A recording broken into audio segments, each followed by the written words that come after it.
Okay, so today we're going to talk about rationalizing the denominator. And what does that mean? That means I don't want any kind of roots in the denominator. No square roots, no cube roots, no fourth roots, none of those roots. And you may be asking, well, what's the big deal? Why do I not want a root in the denominator? Here's the big deal. A root, if it's not perfect, represents a decimal. And I don't want any decimals in my denominator. My denominator is supposed to be clean, so to speak. My denominator is supposed to represent the whole part. For example, if I had a pie or a pizza, whatever's floating your boat today, and I cut it into 8 pieces, my denominator would be 8. 8 would represent the total number of pieces that this pie or this pizza was cut into. You never cut them into decimals, right? You cut them into whole pieces. So 8 pieces, my denominator is a whole number, which is why I never want a root in the denominator. So here's the deal. We need to get rid of this root in the denominator. And remember what I had mentioned before, even though you don't see it, there's a little 2, this index, which means I'm dealing with a square root. Now, first and foremost, you are dealing with a fraction, right? And in order to work with this fraction, in order to change this fraction, what operation do we normally do to do that? Correct, we use multiplication. So here's the deal. I need to think of what I can multiply this denominator by in order to get rid of the root down there. Now remember the one main point. You can only multiply a square root with another, square root, which means I need to multiply by another square root. And since this is a square root of 3, I need 2 of a kind, which means I need 2 3's, which means I need one more 3 to multiply by. And you're like, well, what's that going to do for me? Well, take a look. Let's just look at the denominator first. Let's see what's going to happen. You multiply a square root with a square root, you're going to get a square root. And that means I can multiply the 3 times the 3, which would give me 3 squared. And you know as well as I do what the square root of 3 squared is. Excellent. It's 3. So I ended up getting rid of the root from the denominator, didn't I? Excellent. But remember the deal, whatever you do to the denominator, you've got to do to the numerator, which means I need to multiply the numerator by the square root of 3 also. So here's the question. Are you allowed to multiply a square root with a non-square root? Correct. You cannot, which means that 2 is going to get multiplied by the square root of 3. And since the 2 does not have a square root, it would simply remain 2 times the square root of 3. Now, the goal was to rationalize. The goal was to get rid of the root from the denominator. Did we do that? Excellent, we did. So, ready for another problem? Okay, check it out.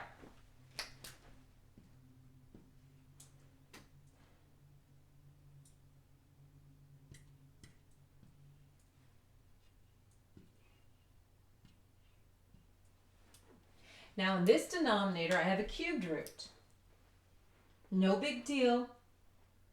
Our process isn't going to change. We may tweak it a little bit, but it's not going to change.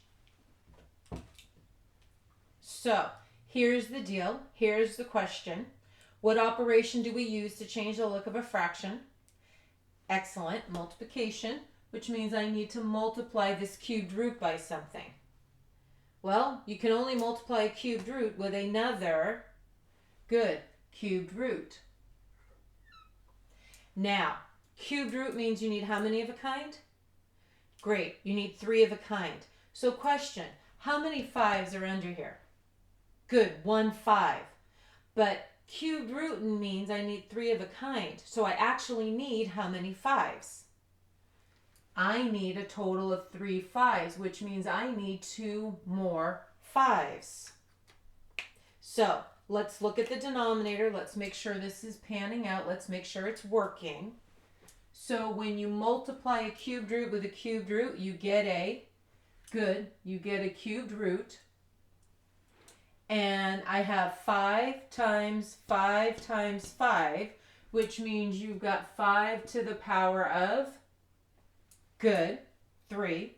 And when you take the cubed root of 5 to the third, you will simply get, excellent, a 5. Are you with me? Okay, so it worked for the denominator. Now we can do it to the numerator. We can do the exact same thing to the numerator, which means I can multiply the numerator by the cubed root of 5 times 5. Now, can you multiply this 4 with this cubed root? Excellent, you cannot, because the 4 doesn't have a cubed root over it, so it can't be multiplied to the 2 5s on the inside, which means I'm going to have 4 times this cubed root of, by the way, what's 5 times 5? That's 5 squared, isn't it? Right? And last but not least, 4 times the cubed root of what's 5 times 5? Excellent, 25. What do you think? So far, so good? Is this making sense? Question, can you cancel this 5 and this 25? Good. Hopefully you said no for one reason. This 5 does not have a cubed root like this 25, so there's no canceling that you can do between the 5 and the 25. Remember that. You can only multiply roots if they're exactly the same. You can only divide roots if they're exactly the same root. And I don't have a cubed root on this 5, so it stays as is. Good so far? Okay, got another one for you, which should be no surprise to you.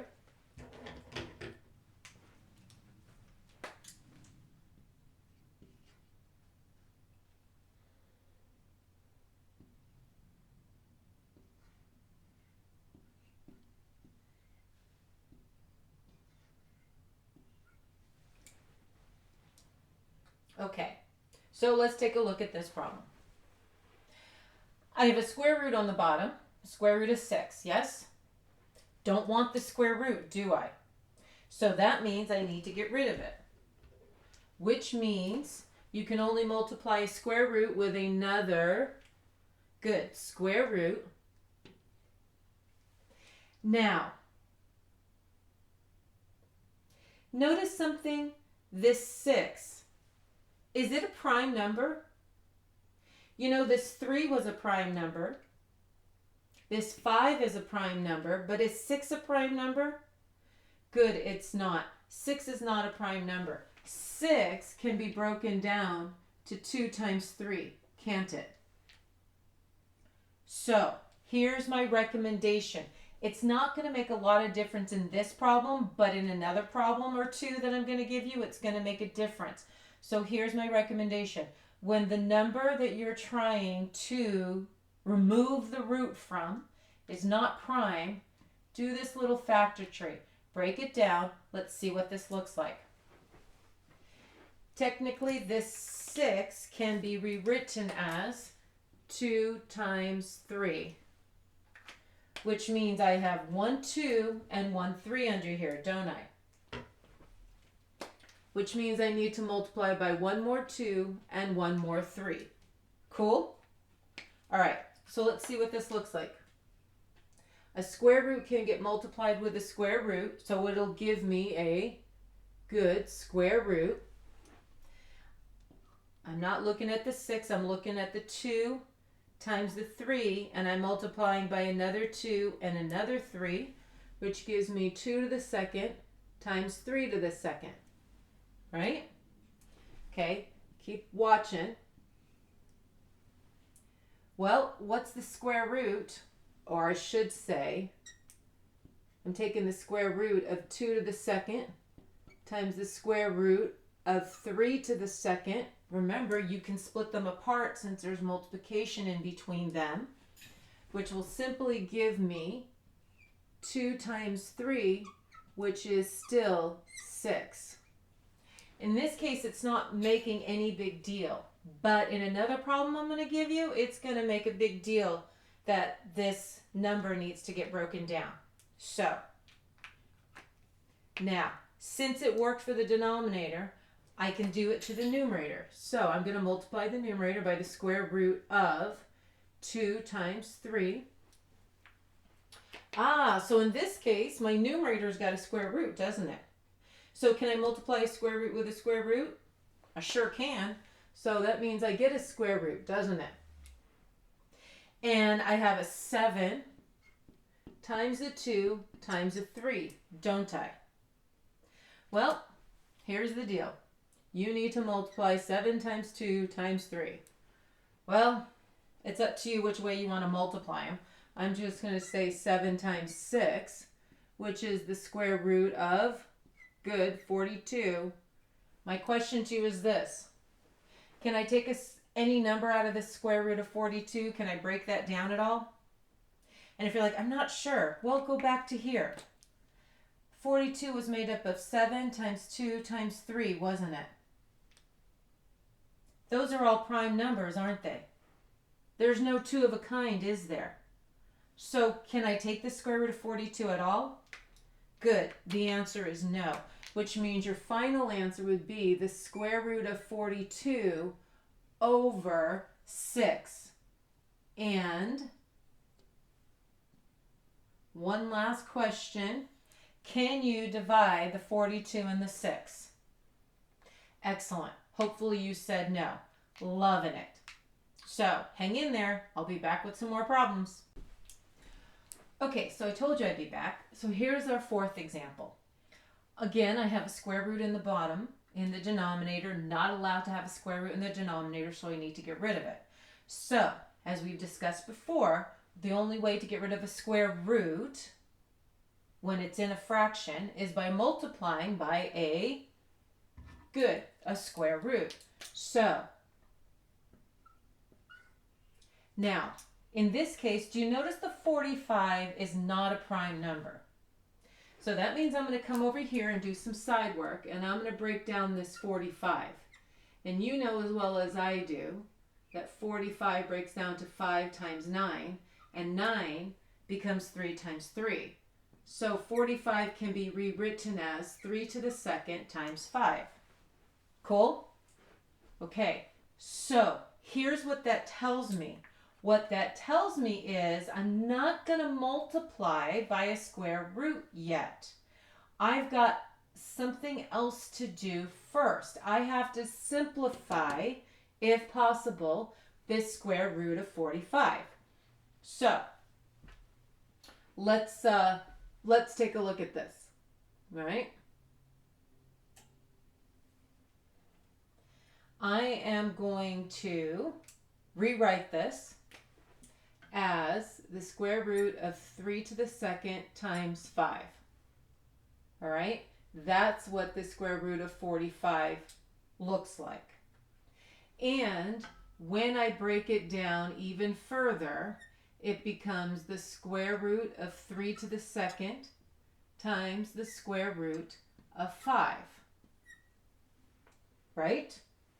Okay, which means I have a 3 coming out because the square root of 3 to the second, but the 5 has to stay inside the square root because there's only one of a kind. Which means this problem is actually 7 over 3 times the square root of 5. So, I'm not really trying to get rid of a square root of 45. I'm actually trying to get rid of the square root of 5. Are y'all with me on that? Does that make sense? Do you see how we broke the 45 down? It's simplified. We ended up with 2 3's, and when you take the square root of 2 3's, you get just a 3. The 5, there was only one 5, so can't do anything with it. So we end up with the square root of 5 left on the inside, which means, in actuality, I'm just trying to get rid of the square root of 5, which means I'm multiplying simply by the square root of 5.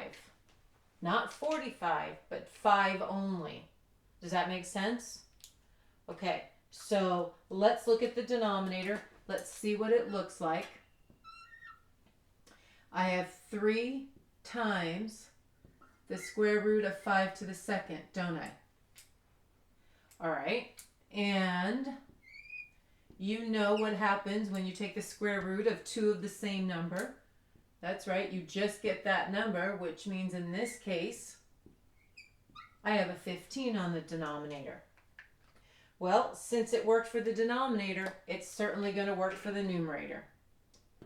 And there's no working anything in the numerator, it's just multiplying the numerator by the same thing you multiply the denominator by. So, that means I have 7 times the square root of 5. And I can't multiply a square root with a non-square root. So it remains 7 times the square root of 5 all the way down the line. And here would be my final answer. And now let me ask you, can I cancel the 7 and the 15? Yeah, you can't reduce them. Even though they're both outside the square root, they can't reduce. Can you cancel the 5 and the 15? Good, you said no, because the 5 isn't a 5 any longer. It's the square root of 5, which isn't 5. So, remember what I mentioned before. If the number is prime, that's easy. But if the number's got, the number under that square root is not prime, you're going to have to simplify it first before you do anything. Ready for another one? All right.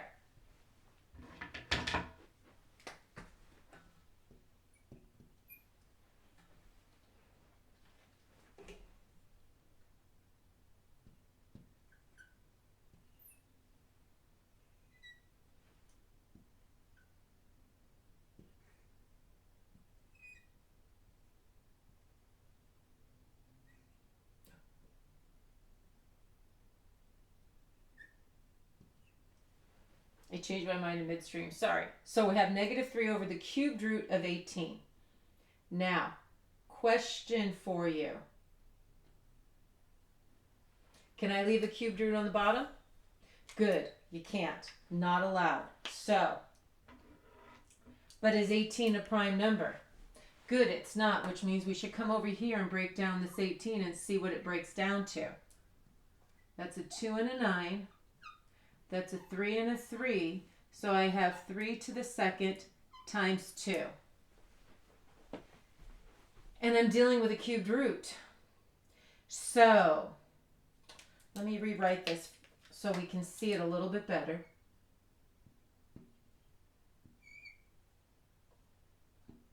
Cubed root of 3 to the second times 2. All right. Can I take anything out of this cubed root? You're right, you can't, because I only have 2 3s. I only have 1 2, so there's no 3 of a kind. I can't do anything with it. All right, so that means I'm ready to rationalize. So I am definitely going to multiply this cubed root in the denominator with another cubed root. Now, here's the deal. Check it out. Cubed root means you need 3 of a kind, right? How many 3s do I have? Good, there's 2 3s. Which means I actually only need how many more 3s? Yeah, just 1 more 3. Remember, cubed root means you need 3 of a kind. I already have 2 3s. All I needed was 1 more to complete the triple. What about the 2? Yeah, I only have 1 2. And again, since it's the cubed root, I actually need how many more 2s? Good. You only need 2 more 2s to complete the triple. So, let's check it out. Let's see what this looks like in the denominator. I'm going to move my work down here.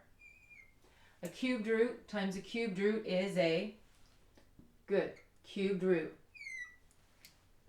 I have 3 to the second times 3 to the first, which is, good, 3 to the third. I've got 2 to the first times 2 to the second, which is, good, 2 to the third. You with me? All right. And you can take the cubed root individually, can't you? So the cubed root of 3 to the third is, love it, 3. The cubed root of 2 to the third is, good, 2, which means in the denominator, we get just a 6. And since it rationalized the denominator, now I do the exact same thing to the numerator. I am going to multiply it by the cubed root of 3 times 2 squared, which will give me the negative 3 still on the top times that cubed root of 3 times 4, if you'll allow me to say it that way, because 2 squared is 4, right? And I have a negative 3 times the cubed root of 12, right? Because 3 times 4 is 12, which gives me just simply negative 3 times the cubed root of 12. And I know I cannot take the cubed root of 12 because 12 was made up of 1 3 and 2 2s. There's no 3 of a kind there. But yes. This lovely little fraction, what do you think we can do with it? Good. If you said reduce, you're absolutely right. Because this 3 is going to cancel, isn't it? Right? That 3 is going to cancel with that 6. Which means we end up with negative cubed root of 12 over 2. And this would be my final answer for problem number 5. How are we doing? Is this making sense? Okay, I got some more problems, so hang in there. I'll be right back. Okay, so let's go over a couple more problems. Let's take a look at number 6. We have the square root. Remember, if you don't see the index, it's automatically a 2. We have the square root of 5m over 11n. Now, here's the cool thing. Because the numerator and denominator are separated by division, it's going to allow me to actually split this problem apart. So I have a square root in the numerator and 1 in the denominator. This makes life a whole lot easier to deal with, so to speak.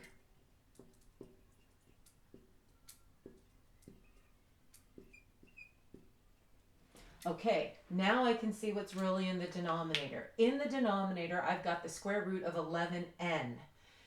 So, we allowed to leave a square root in the denominator? Absolutely not. So we're going to have to rationalize it, correct? Okay, which means you're going to have to do what operation? Good, multiply.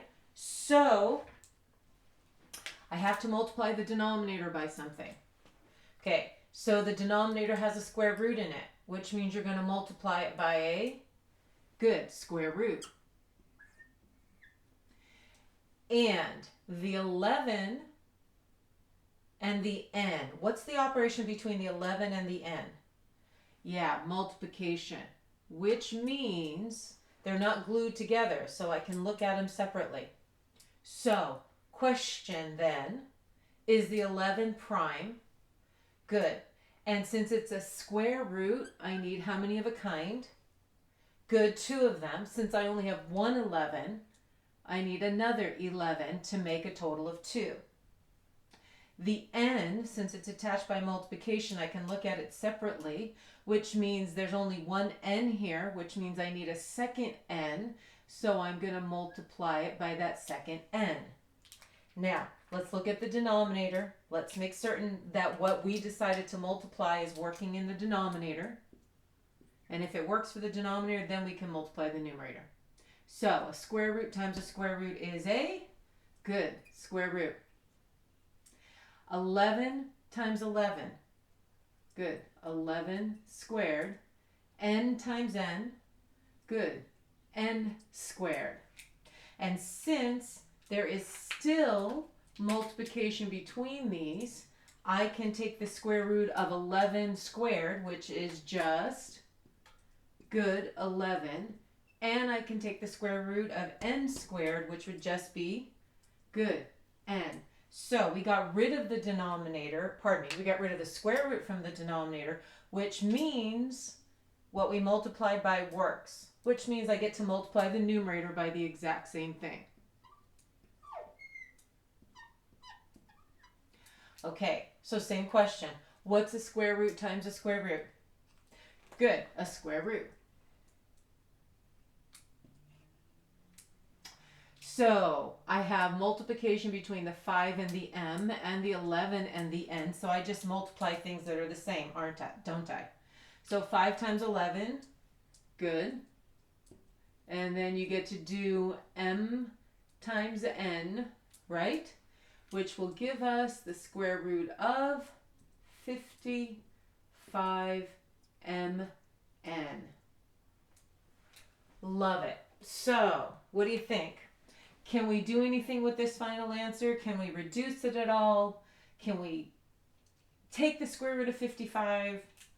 Good, you can't, because you already know 55 is 5 times 11, and neither one of them have two of a kind or perfect squares. And can you cancel the 11 and the 55? Good, you cannot, because one's under a square root and the other one is not. Same for the n's. So this is your final answer. Cool? Okay, so now let's look at number 7 over here. Number 7, I have this cubed root, don't I? Okay, and this cubed root has one fraction under it. But again, since it's division like problem 6, I'm allowed to break it apart. So I've got the cubed root of 2 over the cubed root of 25. Now, help me out here. 25 a perfect cube? Nope, it's not. So we are going to see what we're going to have to multiply this by. Now, is 25 a prime number? Correct, it's not. So I got some side work to do. So I'm going to take 25 and I'm going to break it down. And that's 5 times 5, which would just be 5 squared, wouldn't it? Okay, so I can rewrite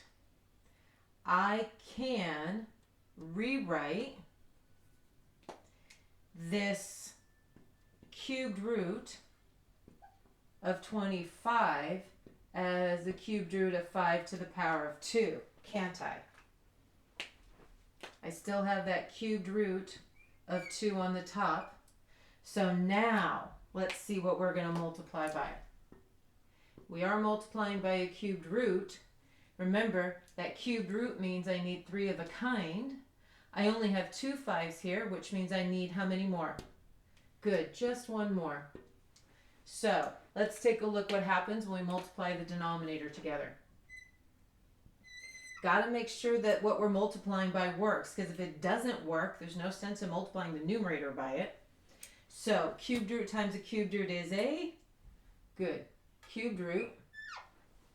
5 to the second times 5 to the first is, good, 5 to the power of 3. And what would the cubed root of 5 to the third be? Good, just 5. So we got rid of the cubed root from the denominator, didn't we? All right, which means what we multiplied by works, so we're going to multiply it to the numerator. So, same question. Cubed root times a cubed root is a, good, cubed root. 2 times 5, 10. Love it. All right, I break down the 10, I just get 2 times 5, don't I? Can I take the cubed root of 10 without a calculator because they didn't say anything about decimals? Good, you cannot. So, your answer would just be the cubed root of 10 over 5. So far, so good? Okay, I'll be right back with some more.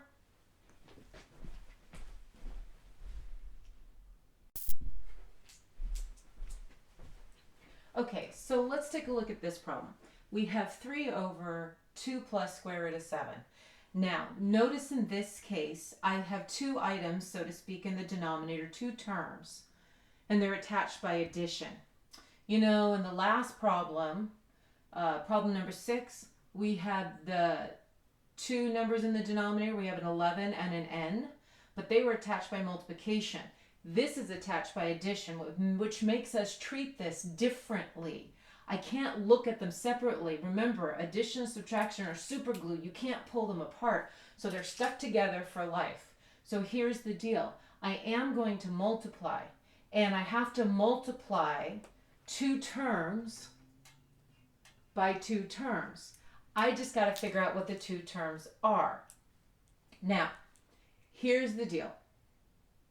One would think that we would multiply by the exact same thing. So, hang in there a second. Let me go over here and do some side work, all right?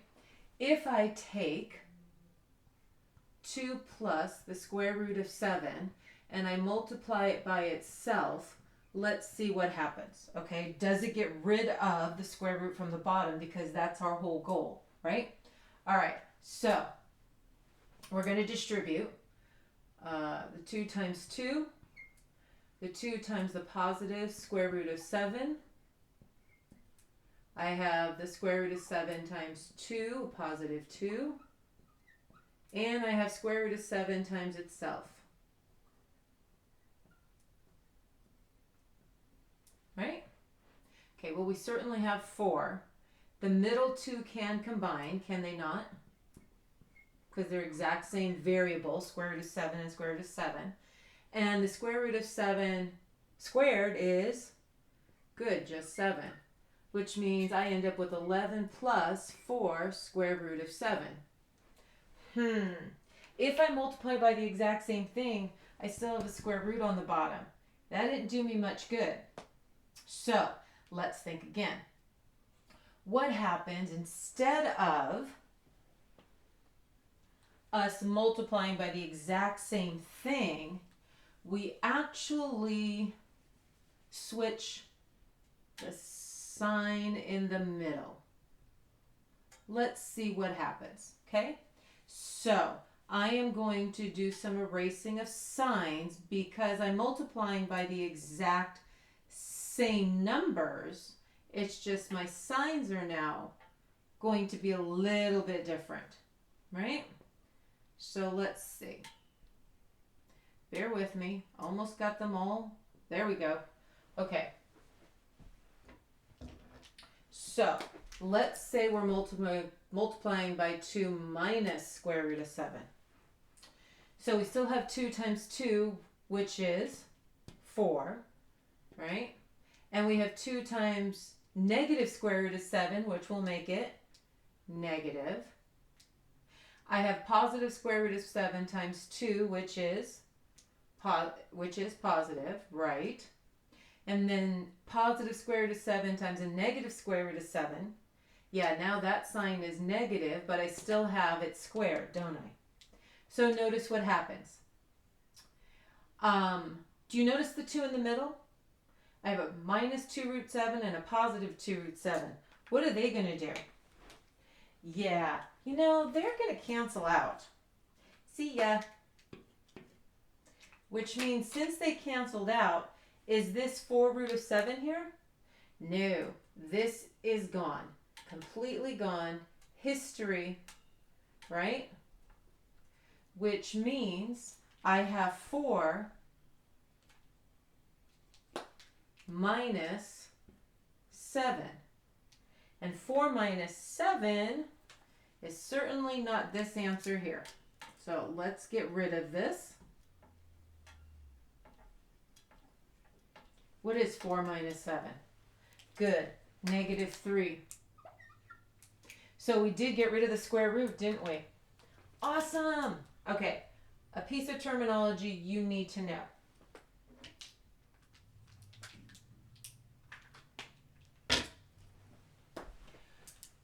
When you multiply by the exact same two terms, but the sign in the middle is different, this is known as the conjugate. The conjugate has the exact same two terms as the original. However, the sign in the middle has changed. So, in this particular case, we are multiplying by the exact terms, but the sign in the middle is changing. That's the conjugate. That's what the definition of conjugate means. Now, we already know what's going to happen because we did our work over here. We know that when we multiply 2 plus square root of 7 times its conjugate, we end up with a negative 3.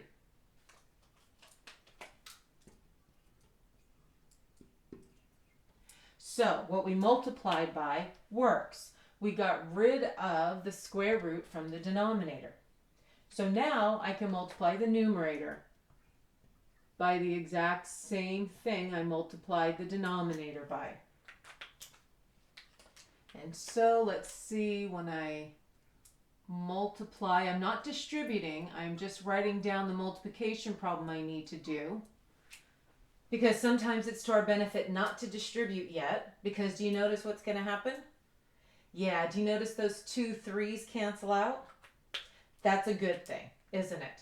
Okay, so since they cancel, I know this is going to just be a 1 and this is going to be a negative 1 because I decided to divide numerator and denominator by a negative 3. You're like, why'd you do that? I don't want the negative on the bottom. Okay, which means I have negative 1 times the 2 minus square root of 7. With me? And yes, you will more than likely need to distribute, watch the directions, but yes, go ahead and distribute that negative. That would always be my recommendation. So in this case, I got rid of the denominator altogether because at this step, it canceled out. Cool? All right, ready for another one? Good.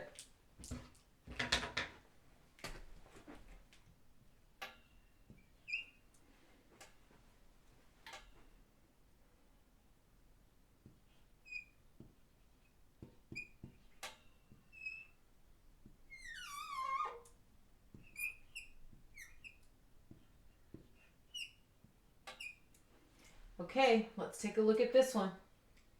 Notice I have 2 terms on the bottom and they are attached by what operation?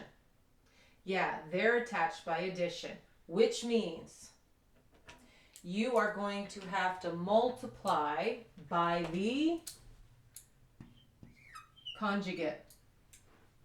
When you have 2 terms attached by either addition or subtraction, you always have to multiply by the conjugate. So remember, the conjugate means they're the exact same terms, but the sign in the middle changes. With me? Okay, so now I've got this work to do, don't I? All right, so got a little bit of side work. So let's find ourselves a little spot that we can do this in so as not to disturb the rest of our work. How about we just do that work right in the middle?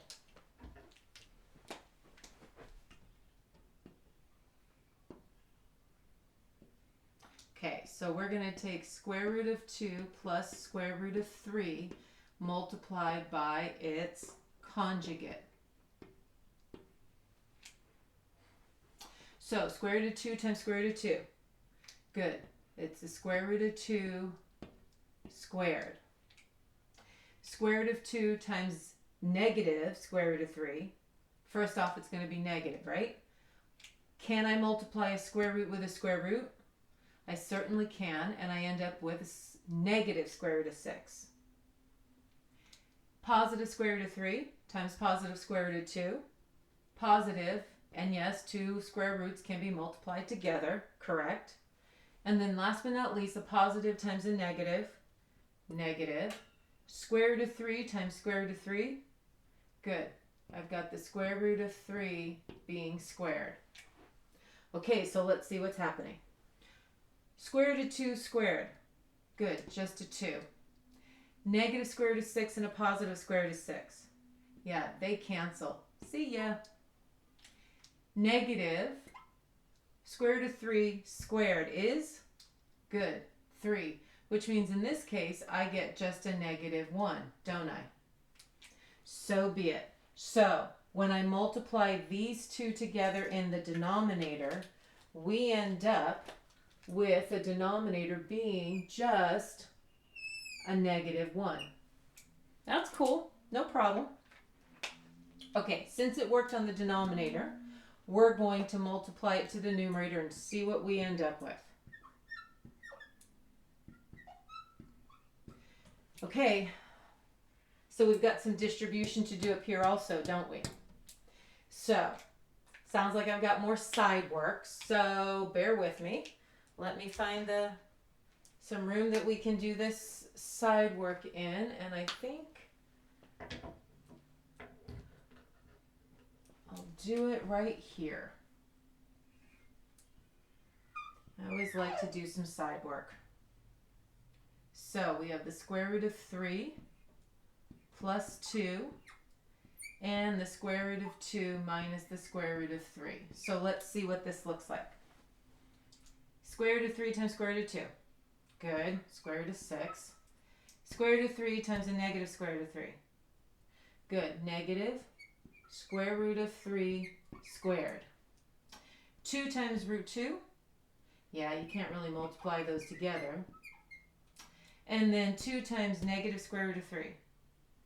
Yep, really can't multiply those together either, can you? So let's see. Boy, this looks like a lovely problem. So we have square root of 6 minus 3 plus 2 square root of 2 minus 2 square root of 3. I don't really think that was worth multiplying together, do you? Yeah, I don't think so. But nonetheless, this is what we have for the numerator.